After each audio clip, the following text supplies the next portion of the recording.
who's here, and also who are watching us through Facebook Live.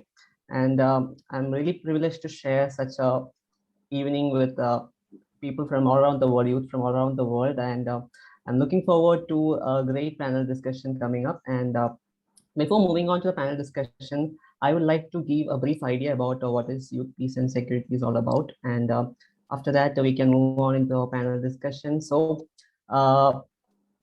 this earlier when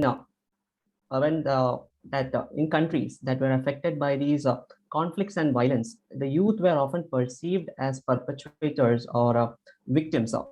So here is where the importance of youth peace and security became prominent, because of youth peace and security actually changed the outlook that was given to the young people, because youth peace and security agenda actually presented the youth as agents of peace and security.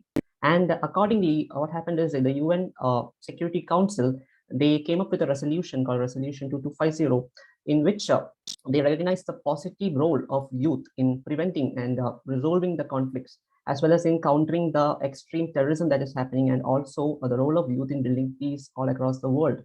And further, also we know that this youth also plays an important role in achieving the sustainable development goals of the United Nations.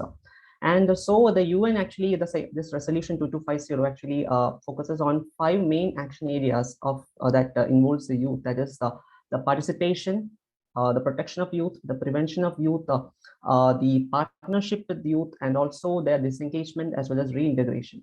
So this is just a brief idea about the youth peace and security. And now let's move on to a panel discussion. So before moving into a panel discussion, I would like to welcome our 4 amazing panelists who are present here.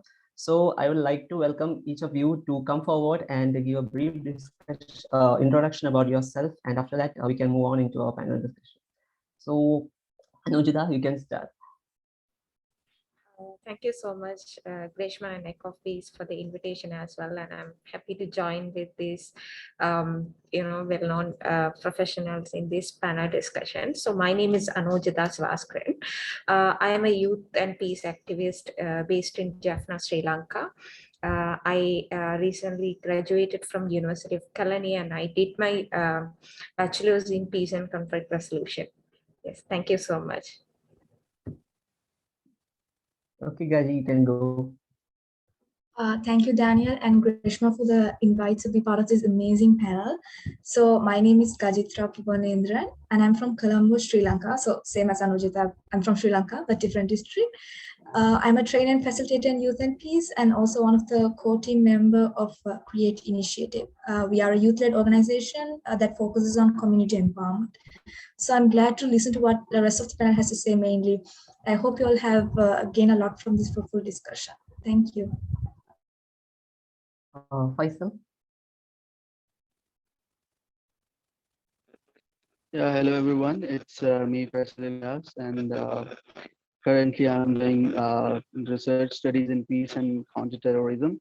And meanwhile, I'm working as a youth project manager as well, youth development in Park Mission Society. And yes, we are working for youth development, and as a peace activist, we are trying to build a momentum to bring peace in the region. Thank you. And finally, Sami, you can go. Thank you, Daniel. And I'm really thankful to EcoPeace for inviting me for this event. And I think it's a great initiative. Briefly about myself, I'm Samir. I'm from India. I am a core member of Indian Coalition of Youth, Peace and Security. I'm also a standing committee member of Network of Traditional Religious and Traditional Peace Builders, like the Eurasia Working Group. I'm also an Ally Fellow. Ally is a project which is being run on preventing violent extremism in South Asia. And also, like, I've been engaging with youth peace and security in the capacity of researcher as well as practitioner. So really looking forward to this discussion and learning from all. Thank you so much, everyone. So without further delay, let us move on to the panel discussion. And also the audience are welcome to raise their hands and ask any doubts during the panel discussion. We will be happy to hear your ideas and share our thoughts as well. And so let's start. So let me begin with the most obvious question, like why is it necessary that the young people should participate in this peace building process? So what are the benefits that youth can provide to the society from engaging in this peace building process? So the panelists, anybody can raise their hands and we will call accordingly.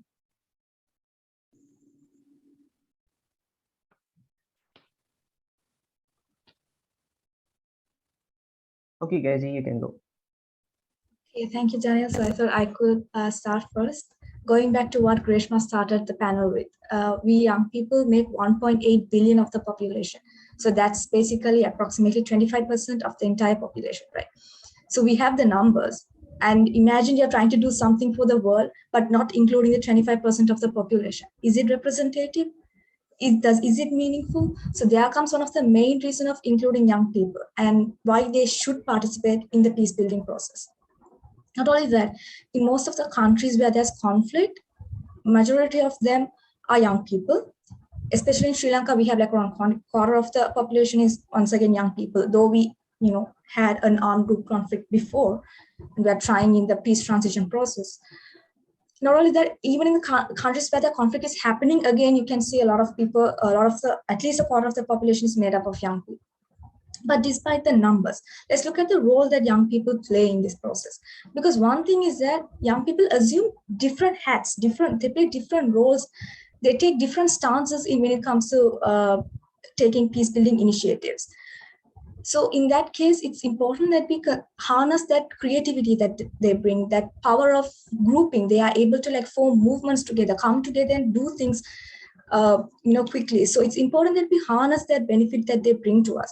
And that's one of the main reasons why I think we should integrate young people into the peace building process. And lastly, one of the main things that I would like to mention is that the age of the young people, right? In some countries, they are like 15 to 35. In some countries, it's 15 to 29. So when we look at the age group of the young people itself, we have children who are like, under the 18 are considered as children. So we have that group of people. We have young adults. We have adults, all falling under the banner of youth. They bring different perspectives. They bring different experiences in the past and what they would like to envision the future to be. So in such cases, I think those really matter in the context of building peace. So that's my short answer, and over to you, Samuel. Thank you. So I think I completely agree with Vijitra, and I think there are three reasons according to me why young people should participate in peace processes. One is that young people normally are seen either as perpetrators of violence or victims of violence. They are never seen as, equal partners or stakeholders who can create peace. So, which is, I think, a kind of a myth about young people. So we young people ourselves have to, shatter that myth. Other reason is that, as like Rithra, you mentioned very precisely that young people come with a competitive advantage. Young people come with a lot of creativity. They are not so rigid about their beliefs and approaches. They are ready to try things. Even though how crazy it may seem, but they have the courage to try it out. And thirdly, I think it is also important to see that if we do not do it, then who is going to do? Like, we are the present of this world and we are also the future of this world. Normally, again, the discourse is that youth are just the future, but we are the present as well, and we constitute, like as rightly mentioned, 30% of the population, also in South Asia. Then I think needs to be done. Thank you. That was wonderfully put, Samir and Faisal. Okay, go on, Faisal. Yeah, it's a good question, and I must say that youth has energy, and that energy should be utilized in a positive way. And Once I was just replying one survey report, and they asked that what is the narrative of South Asian youth? And in that report, I just mentioned that South Asian youth is very, very clear that our narrative is peace building. And this is one example that Grishma has just showed to the world that we are here to bring peace in the region. And we welcome the whole world just to join our journey. And we all are, ready to bring peace in the region first. And definitely, we will lead the whole world towards peace building around the globe. So I just want to say one more thing that being panelist and being a peace practitioner, I want to give out one very hopeful message that the current youth is very, very clear that it was the history that has already been done. And we are ready to, remove that tag that the South Asian youth is they are they're extremist. Unfortunately, the tag has been just announced, and now the current era, the current youth is very much empowered. They are educated. They know their value. And being South Asian, we have same culture, same language, same traditions, and music itself. And in this program, in this very call, I want to pay my condolences for the Lataji, who joined our cultures, who joined our music, and our hearts are in pain. And when she left the world, like on 6th Feb, I guess. So we were in tears, and definitely she inspired 2 to 3 generations with her beautiful voice. And actually, she played a wonderful role as a peacemaker and peace builder. So this is the way to know, just to continue our journey, to bring peace, to give hope, to give happiness, joy to other people who are around us. So thank you. Thank you so much, Faisal. And thinking about it, that I think that Anujita is the right person to answer this particular question, because she has been one who has experienced Sri Lanka's civil war. So Anujita, what according to you, that how can youth serve as instruments of peace? As a person who has experienced civil war and who has seen it with your eyes, I think you can give a more clarity on that. Thank you so much, Daniel, for this question. Yes, of course, as a person who has experienced the last phase of Sri Lankan civil war, as like other people, I also have been challenged by the war and also the outcomes of the war till today, because 30 years long civil war is not something that can ended up in within few days. It will give long lasted outcomes, and the community is still continue to suffer as well. So as a person who has seen, who has experienced, and who has also lived with such experience, I really didn't had any ideas at the beginning about how can I contribute to the peace building process in the Sri Lanka. But I think when you get more exposure, when you get more academic qualifications, then you realize it is important that you, as a person who also experienced these civil wars and who is a victim, that you have a great responsibility to contribute in building peace in the country. So I think this is what we can this is a kind of a message that we can convey to the other young people as well. Because if you take back, if you have a look on the Sri Lankan history, there are so many times that youth have been misled and misguided for others' purposes and others' benefits. Like for an example, if you take like 30 years long lasted civil war, like there are, if you majority of them are young people who have been affected or who have been used as perpetrators. Therefore it is important, but they have a huge potential to be used as peace builders or agents of peace. Because if you take for an example, during this COVID pandemic, when the education is being disturbed, many young people and the young youth community clubs took the leadership, and they organized free tuition classes in online, and they distributed notes to the houses where like children live in poor villages. So that is a simple example that you in India or I in Sri Lanka have seen through our eyes. So they have the willingness to support to the community. But the only problem is, in this world we always speak about young people and their importance and their capacity in building peace, but they are not given with enough more inclusive spaces and more creative spaces to engage, to participate, to advocate, and to lead.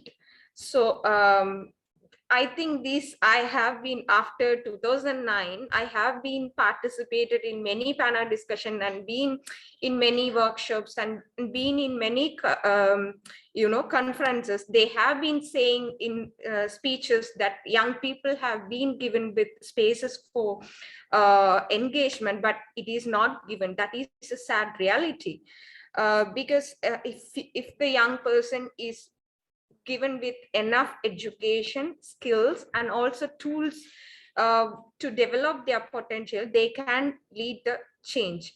Because if I am from Jaffna and Gaji from Colombo can do something for the betterment of the community, then there are many young people who are not being recognized in Sri Lanka. And I think it is the same scenario in India as well, because they don't have enough funding, and they don't have enough recognition, and they don't have enough inclusive processes where they can lead. So I think it is very important for us not to repeat things, or not to repeat saying things like that they are being stigmatized as the victims and perpetrators. We have to be start to say that they are the leaders, they have the fullest potential. So you should give the enough power and spaces for them to lead some changes in their community. So I think it is this discussion would be a call for the leaders who are already in the chairs to give some space for young people like us to show our potential and show our work as well. So and also more of that, that young people also should be many young people after this COVID pandemic, that especially like people like us who are being displaced and who are living in conflict settings are being highly affected because of after COVID-19 there are so many challenges has been newly came into our lives. And for an example, our education has been interrupted, and many of the children are facing issues in dealing with their social problems and economical problems in their family. So these problems and these requests should be considered. Then only like young people can do more advocacy and do more changes in this world. That was so wonderful to hear, and taking inspiration from what you said, I think you can continue this. Like, how important is it for young women to come forward in this peace building process, and how important is it for them to amplify their voices against this violence? So let me start with that, because I met Gaji in a workshop where she was a facilitator, who was teaching us, who was training us us about the importance of youth peace security agenda. So I was at that time, I was a person who just came after the war, and who was just started her academic studies in peace studies. So I really don't had any ideas, but these trainings and workshops and people like Gaji, and there are so many other women also, inspired us a lot, and they made us to continue in this journey, and they even continue to work. That gives us more energy to contribute as much as we can. So though she's a young person, I can say she's a generation that I inspire a lot. And then maybe sometimes some other young person in next generation might get inspired with the work that I am doing. So this is what women can do.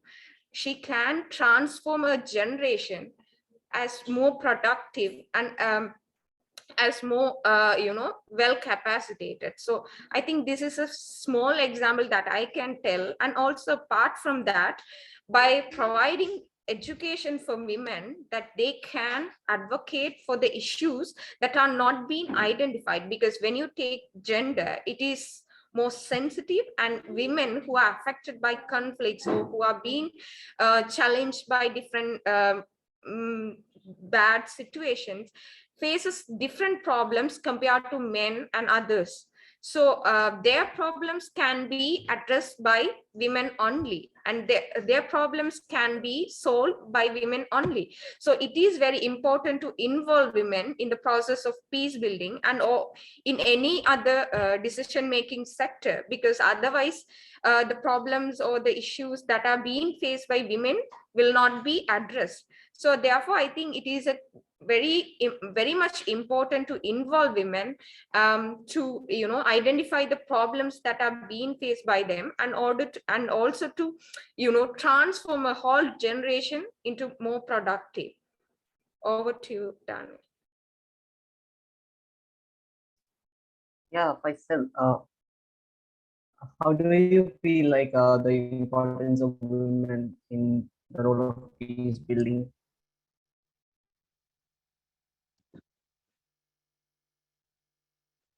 Can you repeat your question? I didn't get you.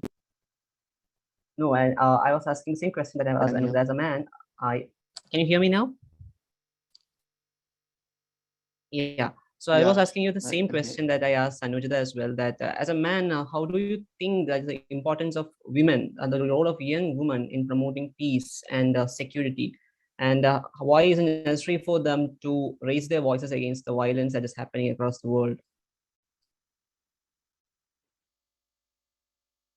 Yeah, I think women can play they are playing a very, very important role. Like they are, giving training to their children. Mothers are training their children, and I think a mother is the first institute, you can say, who gives training to the new human being who are getting training from his or her mother. So I think women are playing a very, very important role, and I think we can give a message to the women who are busy in their office stuff or busy in their jobs. I think they need to pay a very, very good attention towards their children, because the basic training or the basic education that a mother can do is very, very, very important. I think the narrative building, or the you can say a person coming from a good mother who is a good teacher, who can uh, motivate their children that how you have to move in the society with a good behavior and ethics and all that. So I think, yes, women are playing a good role in different walks of life. So when we come in the society or the civil society, I think there is a huge number of women and young girls who are working in civil society. And Greshma is a good example, and other females who are joining in this call are a good example that they are paying attention. They are feeling that it's our responsibility to give good examples in this society. And I think we can say that we really salute to all women and young girls who are fighting for their rights, and they are the catalyst in the society and role model as well. So I think the current generation, young girls and women, are the role models for the coming generations. So hats off to all young girls and women who are playing their positive role. It was wonderfully put, Faisal. And yes, Samir, you can go on.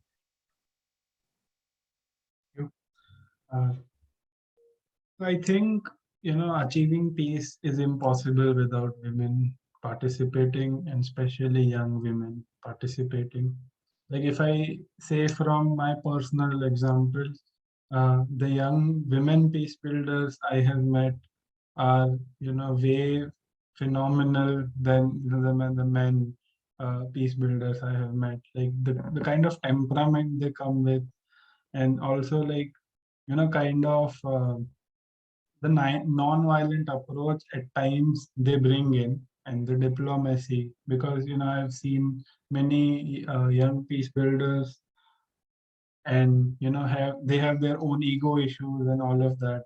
But with women, I have always been quite inspired by women, young peace builders. And I think from South Asia, we have example of Malala Yusuf, who has done such great work in her life. And it is also, I think, important to acknowledge that women, young women, does not only have to work for peace outside somewhere, between countries or between, communities, but within their families, within our houses, like even like Faisal, I took some examples from, in daily life, how. So I think, the participation of the women is very important. And along with women, I would say that, we need to see more holistic gender aspect.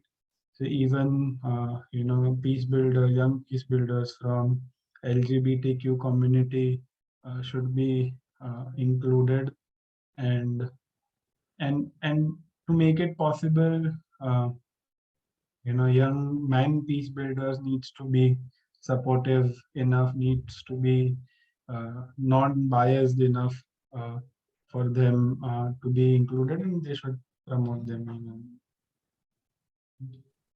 Thank you so much, Samir. And I have been watching Gaji closely because I know that she's a person who has worked with a lot of women empowerment projects and all. So Gaji, can you share some of your experiences, like the projects that you have done and the experience with how you did? Sure, thank you, Daniel. It's first of all really nice to hear all these kinds of response in the different role that young women play, especially from the men's perspective. Because sometimes we as women might not realize, we might feel like we need that representation, but to hear that, okay, these kinds we bring in these kinds of added advantage, it's something different to hear that. So I'm grateful for the responses that were shared here. And also in the case of projects, I think I would like to go over like two projects, one that I was involved and one that was started by my friend, which I found very remarkable. So I would like to start with the one that one of my friend did. So she started this program called Girl Talk program. So she's coming from a community that really marginalized and stigmatizes women. They don't get to share what's happening in their house to the outside community. They don't get the freedom to go out, talk with friends, have a sisterhood, have a group of support system.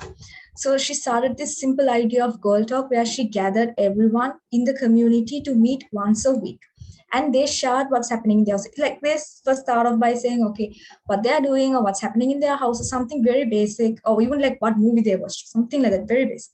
And they start sharing up and they start opening up, discussing the issues that they're facing or discussing the problems that they have. Why is this important? Because when we're living as individuals in our own houses, we might not know the problems that we're having is actually shared by an entire community. We need to draw answers from what others have attempted, what others, and get learnings from them. So when you bring in a small community like that, even if it's a group of 5 people, that sense of community actually creates the first kind of empowerment that a woman can have. She feels like she can take a stance. She feels that there are other people out there who are facing that issue and are also able to take a stand against it. She feels like she can contribute something for them to overcome their problem. So this is a kind of, empowerment starts first with thinking and then acting. They should feel that they can do something, and then they should be given the space that they can act on it. And this program that she organized, I personally was very, I really loved that idea that she had. It was a very simple thing, but it means a lot to everyone. And that's the important thing, right? That they feel that there's a sense like they are being heard. So also, apart from that, one thing that project that I did along with along with few other people is also like empowerment of young women, especially Muslim women, towards education. So when I say empowerment, I'm mostly talking about empowerment as leaders, not about the financial empowerment. That's a different story. But yeah, even in that case, the way we try to handle is, so we are like an external group of people going into the community trying to empower them, right? But in their own community itself, there was already a group of young women. There was a young woman leader responsible for that group.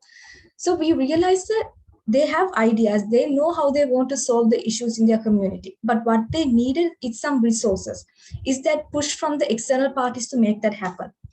So in that kind of project, we organized them with different other, we organized forums and meetings for them with different stakeholders so that they can come together and discuss solutions to the problems in their own community.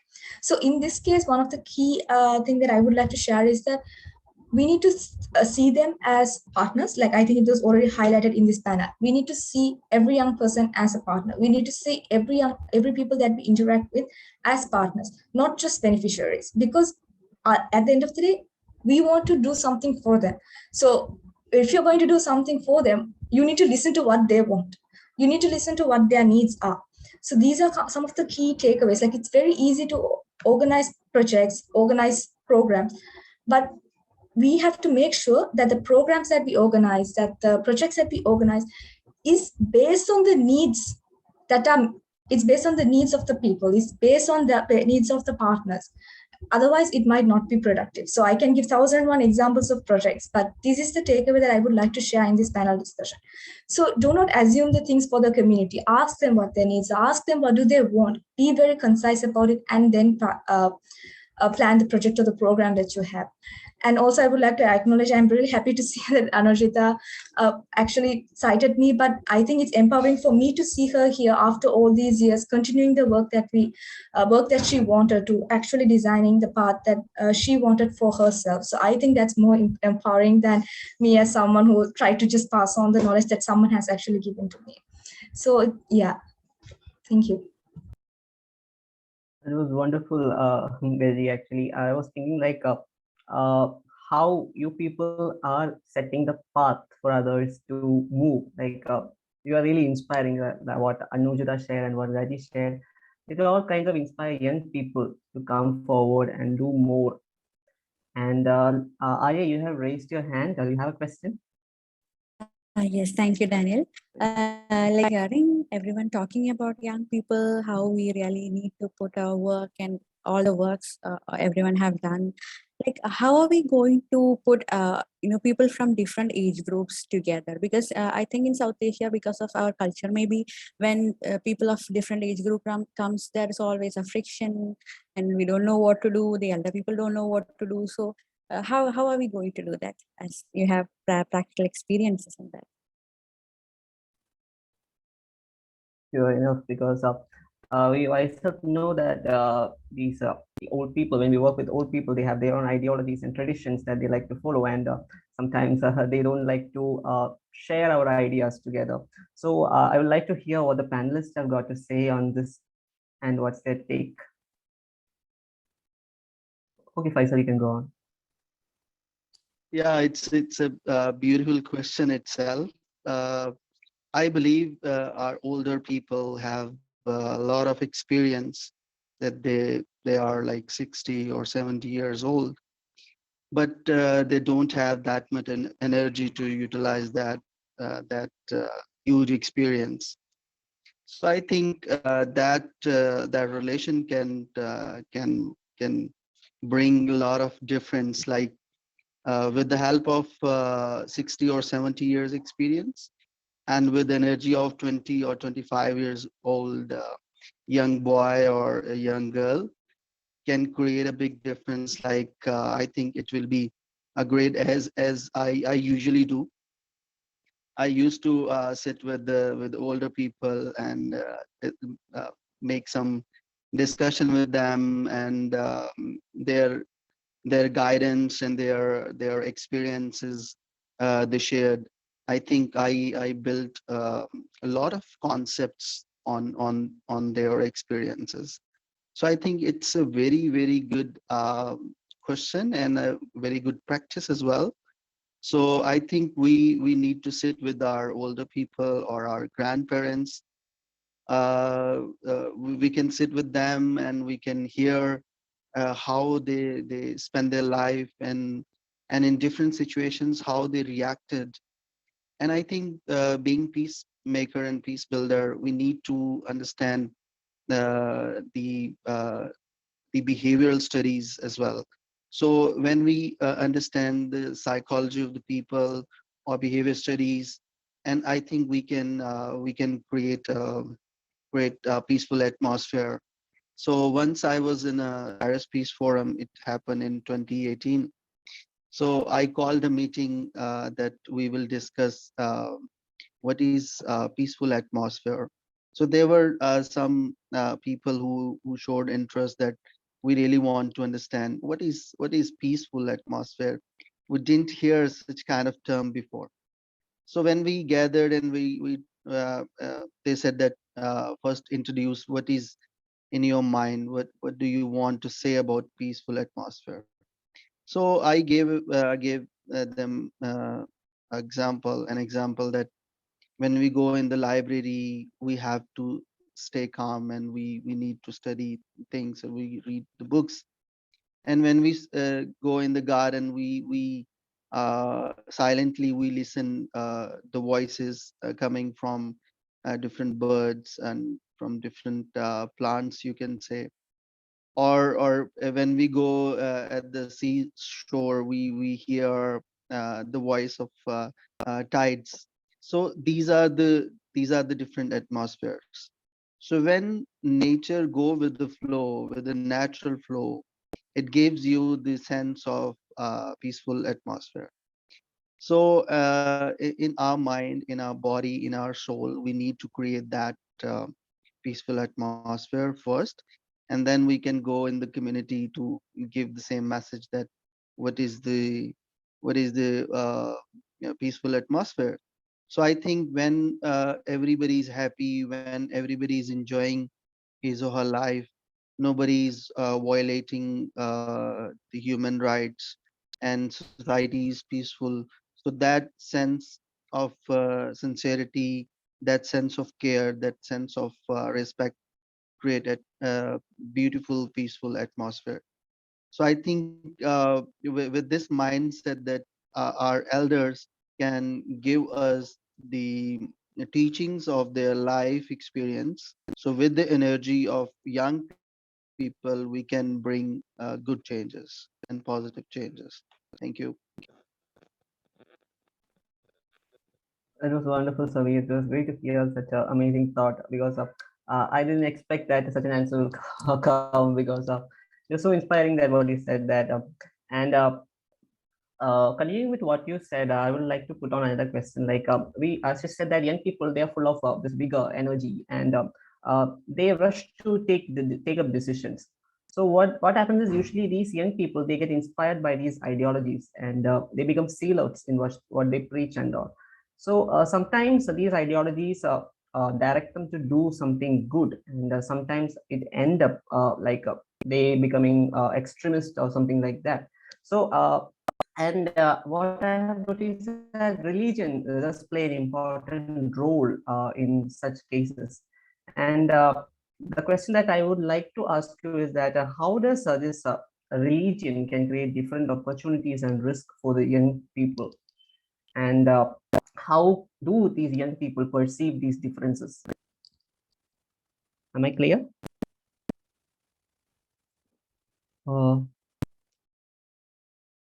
When you want to have to answer that from the panelists?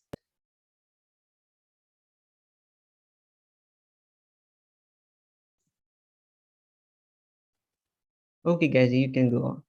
Yes. So in my case, sometimes when we use the word ideologies, people often think of it as a negative word, but actually the word itself is not negative. But what happens is that the resulting violent outcome that we are familiar with when it comes to embracing some ideologies, I think that has created this negative sentiment around that word. So why am I bringing up that point? That's because so having ideologies, having different faith belief, it's up to us. It's kind of like our freedom. It's something that we assume as our identity in some cases, right? So even in the case of religion, having religious belief, having religious faith is something that it's something that I own. Sometimes it's our identity. So religion itself does not create a discriminatory divide among people, right? Like some of the other social construct we see is very discriminatory, but religion is not. It's just your faith, it's your belief. But what happens is that sometimes it's turned into a propaganda, and that's when it's affected. That's when it's used as a way to cause a divide. And why do the people use religion as a propaganda? Like why not something else? Why is it religion? Because then it's easy to gather people under that umbrella of religion, right? When they believe on something strongly, when they strongly identify themselves as belonging to a religion. And what happens in the propaganda is that they try to use that and saying, okay, this is being threatened. So what would you do if your mother was threatened or someone was threatening your mother? Your first reaction would be to do something bad to that person who is threatening your mother, right? Because you love your mother so much and you don't want anything to happen to your mother. So that's what happens in the case of religious propaganda as well, and why they turn into zealots or whatever, or why they take extreme measures. It's because something that they love is being threatened, and people exploit that love that we have into hate.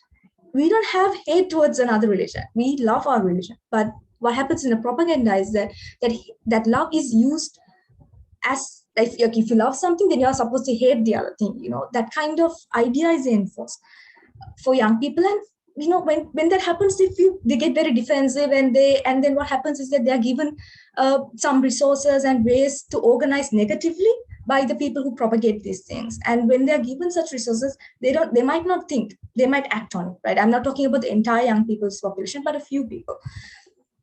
So what happens is that they're using that violence as a means of inclusion of young people, right? They're giving them the power to do violence. They're like, okay, we need young people to do this, to carry out this mission. They use such very attractive words and try to inspire them. And that's what happens behind the scenes. But what does the media show? The media shows us young people taking to the streets and doing violent things. And that kind of portrayal is what again creates a negative idea about the young people, right? So I think that's what's important. So the question is that maybe it's not like, for me, if I ask the question, if I recall, was how ideologies turn young people. For me, it's the propaganda that turns young people into something that when their love is exploited, that's what is making them act, because they are justifying it. They're justifying because I need to protect what I love. I need to make sure that I'm not ignored or marginalized in my society. And that, I think, is the reason behind this. Yeah, over to you, Samir.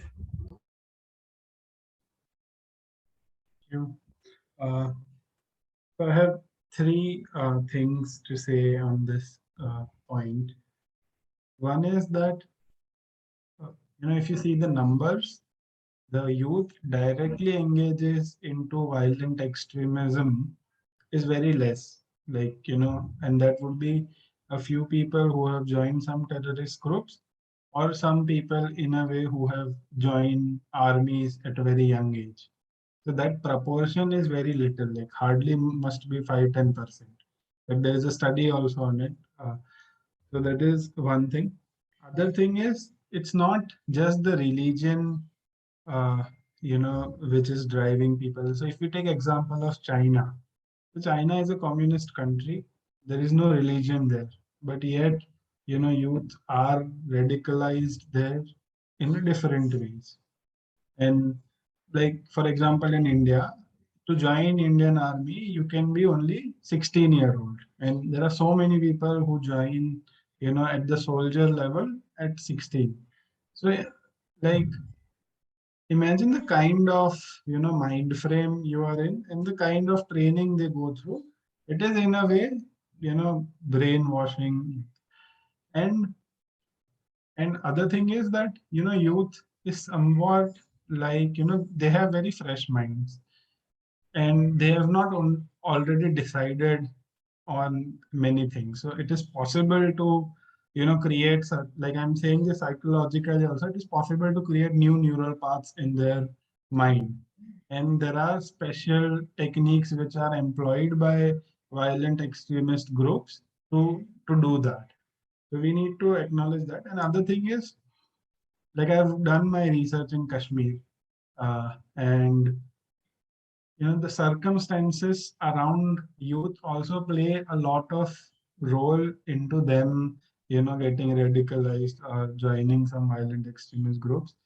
Circumstances includes if they have avenues to speak out, if they have avenues to, express their grief, or, their uh, the opinions or ideas which they do not agree with. Because like whenever they express, in public, either they are silenced by their own community or by the governments, and at times they are put behind the bars. Then other thing is like, what Gajitra mentioned, like how if you have seen certain violence happening in your personal life, then how do you think you would react to it? So it is so disturbing. So that is also an important factor, the circumstances. It includes somewhat of the social and economic uh, context also of a region. And the, the more important thing is, at present, even if I quote from, UN Security Council General Assembly, the approach is very less on reintegrating such youth, or disengaging them, like, which is also YPS agenda's one of the major pillar, disengagement and reintegration of youth. The focus is not on that. Rather, the Security Council says that we should use the victims of violent extremism against violent extremism. So that kind of approach is also somewhat problematic. So one, we need to acknowledge that there are very few youth who are into that, and there are a majority of youth actually believes in peace and working for it. Other thing is that even if they are there, why are they there? What are the push and pull factors? And how are we reducing those push and pull factors? And the third thing is that who are already there, how we are reintegrating them, how we are giving them opportunities to come back. I think these are. Those were some great thoughts, Samir, and over to you, Anu. So adding to that, as Gaji and Sami mentioned, that there is the other part also, that when they are having, it's not, I also don't accept that it is something that the fault that done by young people, or they're just doing because of they are more energetic and emotional. It is also when they are having lack of access to facilities and other needs of them, and these things are being misused by extremist groups and particular people for their own agenda. So that is what happening. So we have religion and other, nationalism, ethnic ideologies are something that used as a, labels to identify these, to apply their ideologies and, kind of a agenda. But, there is no fault in youth or in religion. It's all about people who are like working as a team to apply or like to implement their mission or agenda by using young people. So that's what's happening. So for an example, as Samir also said, like especially when there is a conflict situation and after the war, it is a huge responsibility for the society to take care of young people, because if their needs and rights are being not placed in a right place after the war, then they can go back to the previous place also. So it is very important to take care of them and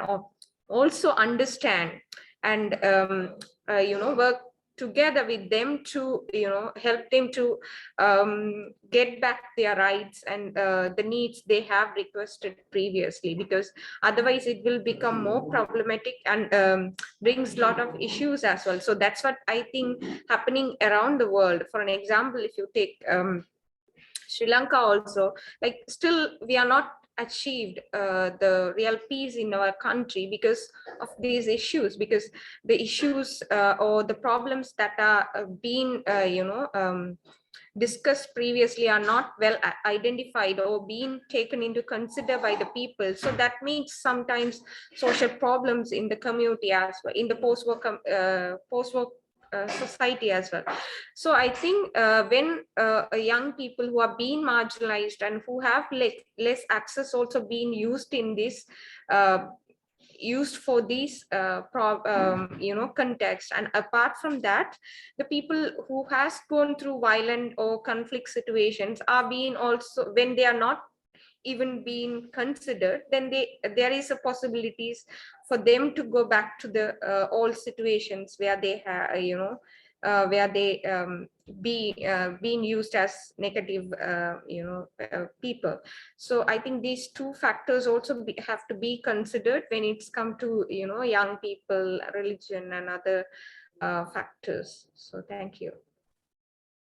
Thank you so much, Anu. And I would like to ask a Yeah, specific question, Faisal, because I I know Faisal I has worked.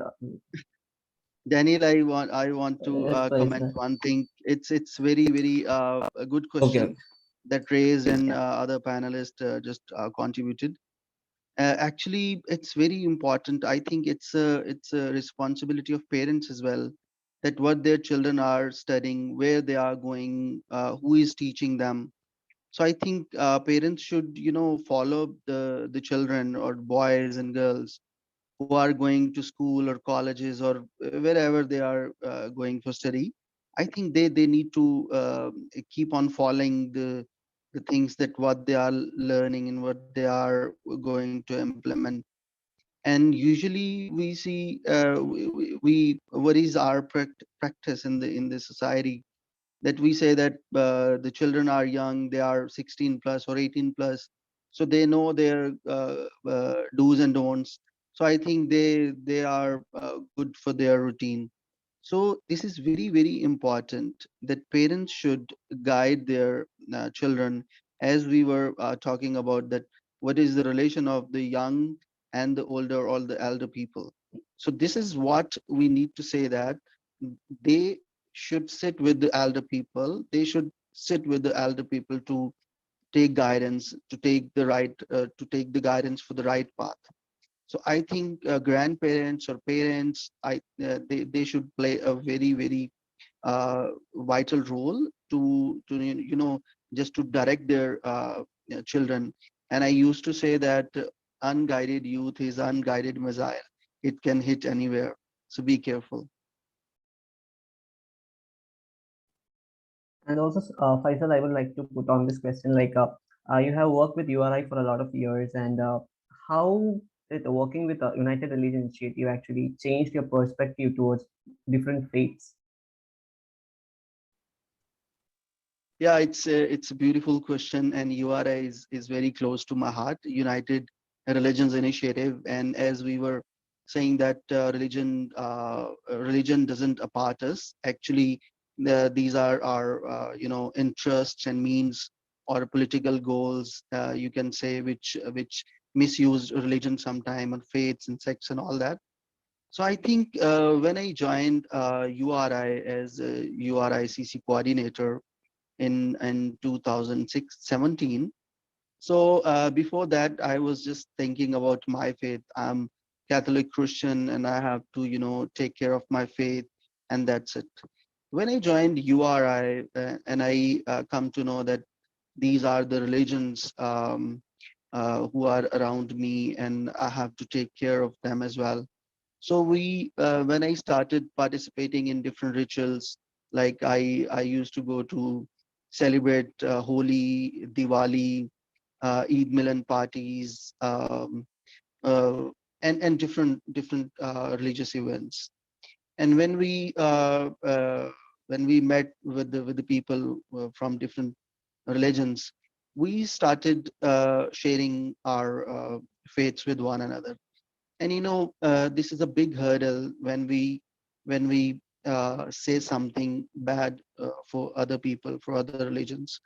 So the basic reason behind this is that we don't know what other religions are doing, what other religions faiths is, or what they have their practices, being Christian, Hindu, Muslim, or Sikh. So I think we need to discuss, we need to do the dialogues and sharing, and we can remove all misunderstandings. And by joining URI, I cleared all misunderstandings, and I tried to clear all misunderstandings that other religions have about Christianity. And this was the wonderful journey that is continue to towards peace and interfaith harmony. With the help of URI, I found beautiful organization Euphrates, and one of Euphrates member is here in our call, Rebecca. So greetings to you, Rebecca. So it was wonderful journey to explore Euphrates in 2021, and I met wonderful people, peace builders. And during my course, during my study, while joining Euphrates, it was around 6 months that we learned a lot, we shared a lot. And if I'm talking about peace building, and yes, Euphrates have played a wonderful role to build the narrative of peace building. So I think URI, as Greshma is also part of URI. So I think URI gives you the clarity of religions. It removes all misunderstandings, and you become a one global community of peace builders. So I think definitely I will say thank you so much, URI, being my mentor, and definitely I will recommend many of you, please join URI to make your vision clear for peace building. Yeah, thank you. Yes, Faisal, even we are collaborating with the URI EcoPeace Interface, collaborating with URI for our projects and all, and we know it's such a great initiative. And now I would like to ask Samir a specific question. Like Samir is involved with a lot of researchers and social entrepreneurship programs as well. So I want to know that how these social entrepreneurship programs that you have planned and prepared, Samir, that help the youth in bringing a change in the society. Can you just elaborate on that, Samir? Sure. Uh, so I am, like, I did not mention it in my introduction. I'm also director of No Borders Consultancy Private Limited. It's a consultancy firm and a startup based in India, and also engaged myself quite a lot with social entrepreneurship. So I think there are a few things why social entrepreneurship can really help young peace builders, or young people aspiring to do bring social change. So one is that many times we see that the kind of projects we create or kind of an organization we build are not sustainable or not able to sustain their efforts.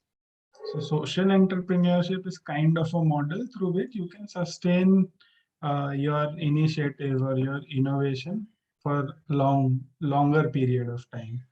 I am saying this especially with context to South Asia because I see, like, as a young peace builder, there are many small projects that we do, like, which have length of 3 months, 6 months, and mostly, and it's not that the people who are organizing this project does not want a longer term project, but somehow it's not working out. So one is that social entrepreneurship really helps with making it sustainable. Other thing is that YPS, Youth Peace Security Agenda, it's been, it was first launched in 2015 when it was passed, UNHCR 2250, but still it is not implemented in so many countries and not in South Asia. And also it's a very new thing for development sector as well in India. So I'm saying that because I have done my master's in development studies and have worked with many NGOs. So the funding is always a problem in any case in development sector for a developing country, and especially for peace building kind of initiative, it is always a problem. So using social entrepreneurship as your approach really helps you tackling that problem. Another thing is that young people, as we were discussing, are driven by passion and innovation. They are like some of the best innovations I have seen coming from young people, and always have so many ideas and are passionate about it. So like there's this famous quote by Steve Jobs. So like somewhere he said that people who are crazy enough to think they can change the world are the ones who actually do it. So that is the kind of, I relate it always with young people, that we however difficult it sounds, a problem to solve, the problem itself of peace, it's so difficult, but still we are so much passionate about it, and all of us present here as well, so we are still discussing about it. So uh, social entrepreneurship is kind of a vehicle which can help us channelize that creativity and innovation, and entrepreneurship is now being promoted across South Asia, especially by also some many international organizations like World Bank. There are a lot of small grants, loans, incubation centers are there, so which are in a way supporting startups. And there are some startups which you see which are so bizarre, or like which do very well but might not be really helping society enough, and they uh, get so much of funding for it or so much of investment for it. So why not use social entrepreneurship as an approach when you do create something meaningful and you also help society in a larger way. And also another thing is that uh, if you see many peace building courses which are there, like short courses or even the degree courses, after that people start looking for jobs, and there's nothing wrong with it, but unfortunately there are very few jobs or almost no jobs, or you work part-time. Then rather than seeking for those jobs, and then I see that those people, like because of whatever family responsibilities they have, personal responsibilities they have, they tend to then keep peace building away, or they will join some corporate company and might be doing some job which they are not really happy with. Then why not they use social entrepreneurship as an approach, and try to create something, create jobs rather than seek jobs. Yeah, that's what I think. That's wonderful, Samir. So much wisdom that you guys have shared, and time is a constraint for us, and we are running out of time. But before opening the floor for participant questions, I would really like to ask you two questions, which I have been very eager to ask. That what should the government and other organizations like a UN should be doing to support the young people in achieving their goals, and also how important is it for the youth to participate in the politics of their country? These are two questions, but you can combine the answer and you can share your views. Yes, Faisal, you can go on. Yeah, it's a good question. And recently, I participated in a big concert and conference, you can say. It was organized by We Are Together Prize, and I was being invited as the regional expert and represented my region, South Asia and Pakistan. So I can say that United Nations and UNV, the Department of United Nations Volunteers, they are doing a remarkable job. And in that We Are Together prize, the prize was being announced for the people, for the youngsters who really played a wonderful job during the COVID-19 pandemic, and they served voluntarily.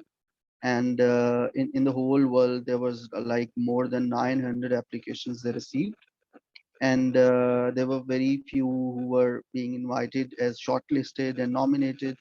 So, being regional expert, I what I examine in the whole activity. So I think, as Sami said, sometimes people say, search for job and they lost their vision being peace builder.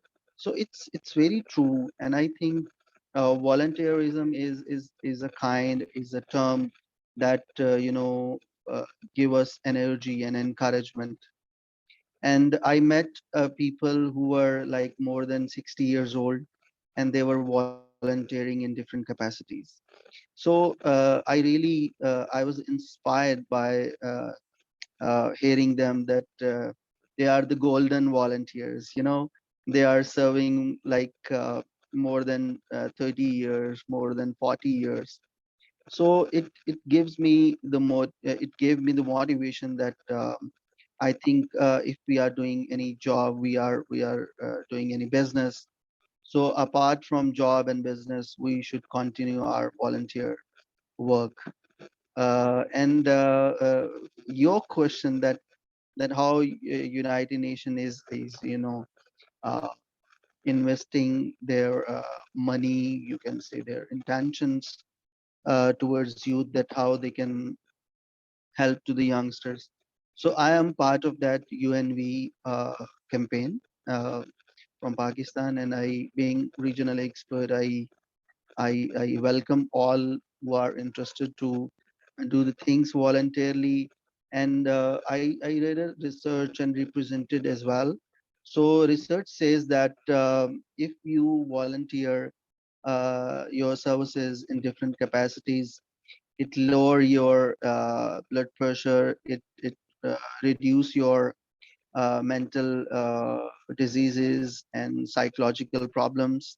So I think if you make the things socialized, you socialize your services, you give your services voluntarily, it gives you energy, calmness, satisfaction. So I think with this mindset, we can create more peace builders and volunteers. And I give a message to everybody who is listening me, who is part of this call. Uh, Try to create one volunteer, at least one volunteer in each home, in every home. So there will be a huge number of volunteers, and everybody will be, happy that we have one volunteer.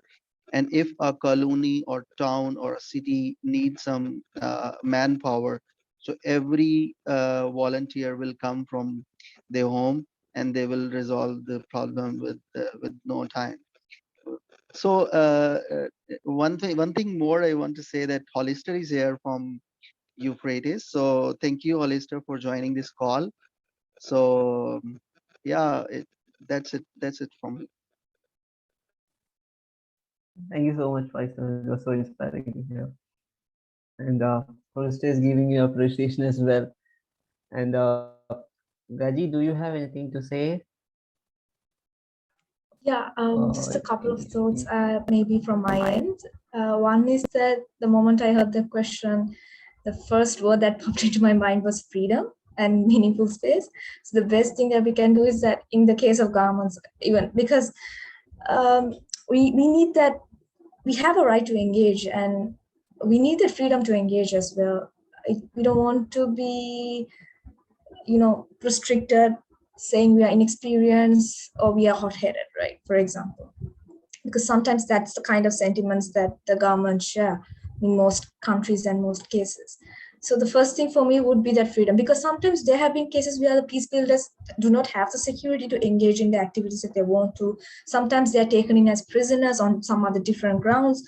So for me, when I see that happening, I do get kind of frustrated. I mean, I'm just because I'm a peace builder doesn't mean I don't have emotions, right? I do get frustrated when that kinds of things happen. So yeah, for me, the first thing would be is to give the freedom and to give proper venues for us to participate meaningfully to make decisions. The second thing is, maybe I can share this from my own experience, is that sometimes UN has a lot of different entities, a lot of different departments. And one thing that personally that I have experienced is sometimes they go like, okay, so this year's or for the next 2 years, we are going to focus on youth. And they allocate a budget for that, like a huge budget. And we are supposed to, do programs to meet that budget. And after that, what happens?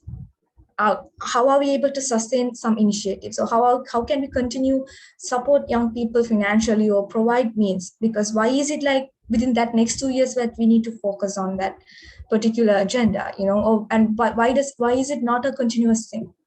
So in that case, UN actually has the power to set up a global Yps fund system or something like that, that the global community, the global young people can use. And that's kind of an initiative that is happening right now called the Yps Fund. So that is being set up not by UN per se, but some agents and entities who are working towards YPS. So they have set up this YPS fund where young people themselves can, pitch in money, and that kind of funding goes for young people to take out their peace building activities. So like Samir said, we have the social entrepreneurship element, but also there comes challenges. Sometimes when young people try to start social entrepreneurship or try to start community engagement activities, sometimes there is opposition from the government entities, for example. So in that case, having a global youth that we can rely on, like a fund or like an agents or entities, that might actually help us to, as catalysts, or like pave way for us to get things done. So I think because of the position that they hold, these are the kinds of really remarkable things that they can do from my end. Yeah, that's my 2 cents on this question. Thank you.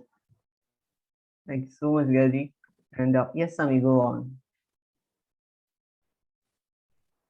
So I just want to say, like, about the governments. I was part of one conference last week, high-level global conference on youth, peace, and security, and was youth envoy to UN was also part of the organizers. So I think one thing which needs to be done immediately is that every country in South Asia should launch national action plan on youth, peace, and security. So Youth, Peace and Security Agenda UNHCR 2250 is legally binding for all its signatories, and there are 190 plus countries. So at least they should launch that. Like a small country like Nigeria has done it, but not where the youth really live. Like 30% of world's youth live in South Asia, and none South Asian country has done it. Not even any other country in Asia. So that needs to be done. And like as Gasitra was saying, that it needs to there needs to be some tangible commitment in this national action plan, which includes funding, which includes protection to youth peace builders, which includes reintegration and rehabilitation, like policies or programs for youth who are radicalized. And I think it's high time that like we understand that if we spend so much, India was one of the highest spenders on on weaponry this year, and then followed by Pakistan. So till when we will keep spending money on arms and not human beings and not youth of our nations? So it's not that we don't have funds, but it's just that it needs to be somewhat reallocated. And so that is something I would say. And just one more thing about the political participation. So the political participation of youth is very low in South Asia. And like sharing from India, like I did one like kind of a study. So in India, more than 700 candidates wanted to like contested elections in Lok Sabha, like which is the biggest election in India in 2019. But only 7 of them were given tickets from a major political party. All of like the other ones were mostly like doing it independently or something like that. So it's not that youth do not want to participate in politics, it's just that they're not getting enough opportunity. Same way, like Sri Lanka is the only country which has slightly higher participation, but overall it is 0.2, 0.3, or maximum 3-4%. Where youth are participating in politics. So that also somewhere needs to be promoted at various levels. Thank you so much, Samir, for sharing that wonderful knowledge with us. And now the floor is open for participants to post their questions if they have any. You can raise your hands and then you can ask the question to the panelists.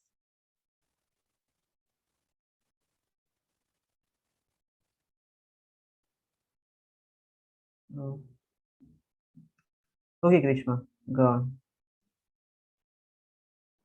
Yeah, like before closing, I just want maybe one sentence.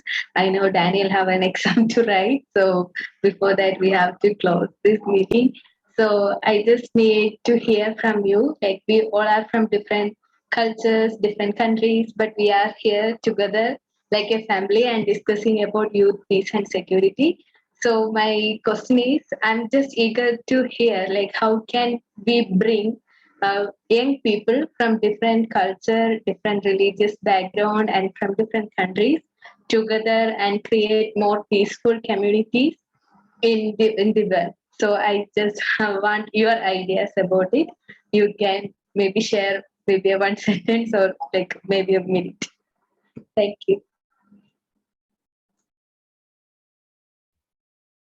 Yes, Anujita, go on. So without taking so much time, I just wanted to point out that dialogues are the key thing that we can, connect people all around the world. And the COVID pandemic gave us a good lesson and, let us know the opportunities that are available in online also. Now we are here today connected through Zoom and having like more like a dialogue. This is like more than a panel discussion. This is a kind of a dialogue that we are sharing our learnings from Sri Lanka, India, and from some other countries. So I think dialogues are the key thing that how we can connect young people from different cultures and religions together. Because just to quickly share my experience, I'm also volunteering with Interfaith Colombo. We are like young people from different faiths and religion having having dialogues together on different topics like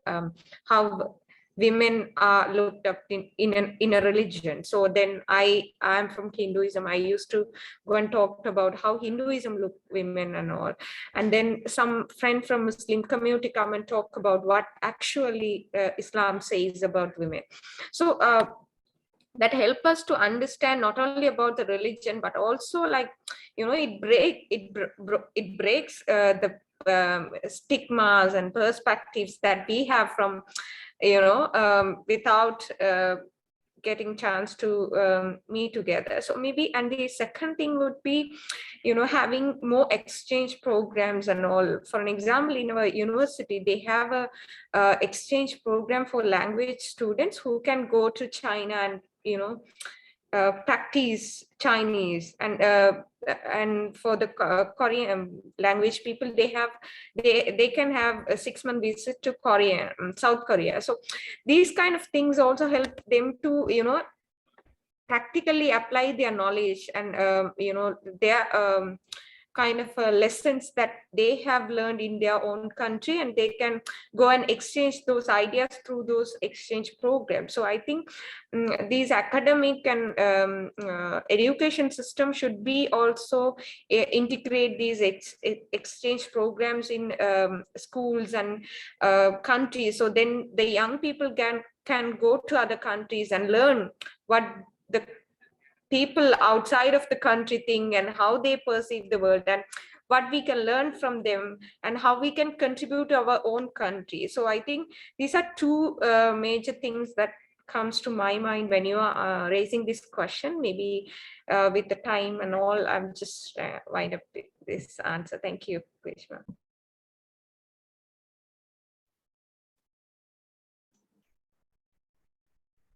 Yes, Faisal, go on. Yeah, I think we can invite people from different countries, because in South Asia we have common challenges and very common solutions as well. So I think with the particular challenge, like we discussed many of them today, and we can discuss common solutions as well. And as we have very you know, friendly common values as well, like we love music, and we have very, you know, beautiful history and culture, and sometime eating habits. Sometime you can, Grishma, you can call youngsters just to sing their local songs in a call. How songs and music can play a beautiful role in peace building. So the heritage itself is a good example. So I think the commonalities can play a very beautiful role for peace building. So you can bring people on a table for for common solutions and for common challenges as well. Thank you.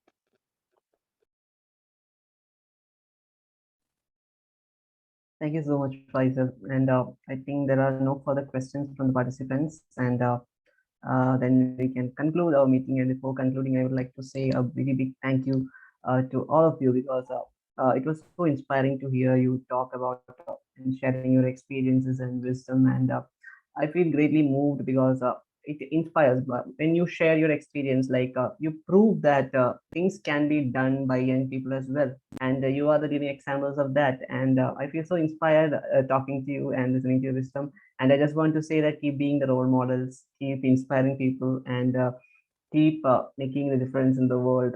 With that, I give the floor to Grishma for her remarks. Thank you so much, everyone. Thank you. Thanks a lot for like being here and sharing your wisdom with us.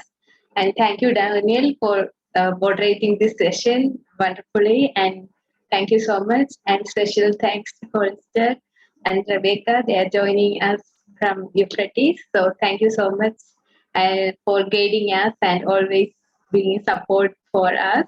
And thanks, Anu, Gaji. They are joining us from Sri Lanka and sharing about the Sri Lankan history. So being a student, we all learned from our textbook about the Sri Lankan war. And Faisal, and we all are like close neighbors, and we are all our family members. So thank you so much, and thanks a lot. We hope we can continue this dialogue more and more, and we can collaborate and we can work for the youth in our region. So thank you so much. Thank you. And Thank you so thanks much, to you. everybody. Yes, thanks to you, Grishma, for organizing such an event and giving me a chance to be a